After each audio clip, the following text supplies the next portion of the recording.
Welcome back. Well, they're the big five of the motorcycle outlaw gangs: Hells Angels, Comancheros, Bandidos, Mongols and Rebels, and all of their syndicates historically linked to a laundry list of violent crimes, including shootings and arsons.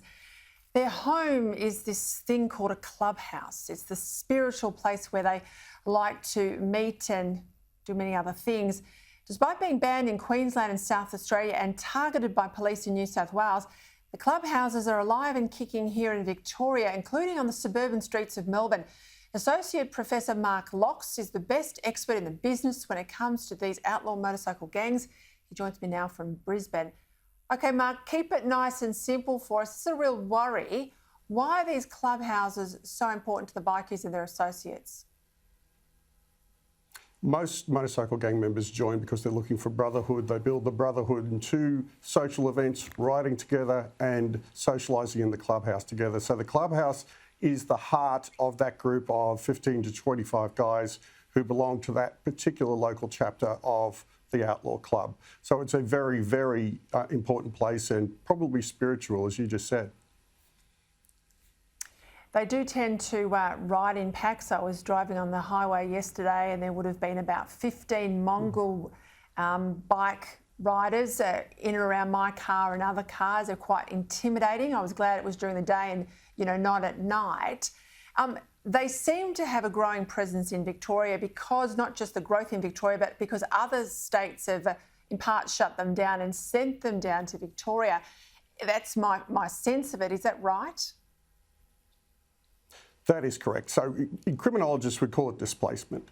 And the bikies who were displaced, especially from Queensland back in 2013, were the ones, that 10% who were doing most of the criminal activity. So you got a lot of the people that were appearing in the press up here before the laws came in, the VLAD laws came in, and they moved down mostly to Melbourne. Some went to South Australia, but Melbourne picked up most of the ex-Queensland bikies. And you still saw people move as the other states brought in their tougher versions of the laws as well. So a lot of the politics, especially the fights between clubs, the disputes over who runs clubs, has moved to Victoria and Melbourne in particular. Does that mean there has been, since the clubhouses were shut in Queensland and South Australia, a clean-up in those states?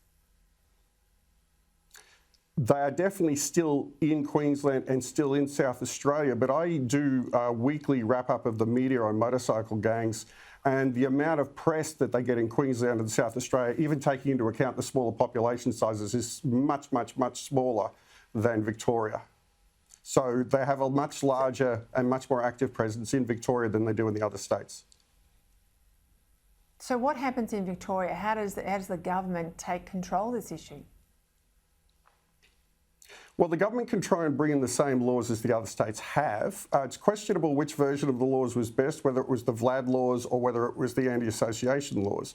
But the benefit for the local public is the disappearance of the clubs, riding in packs, riding with their colours, socialising in their colours and creating that social disturbance and the intimidation.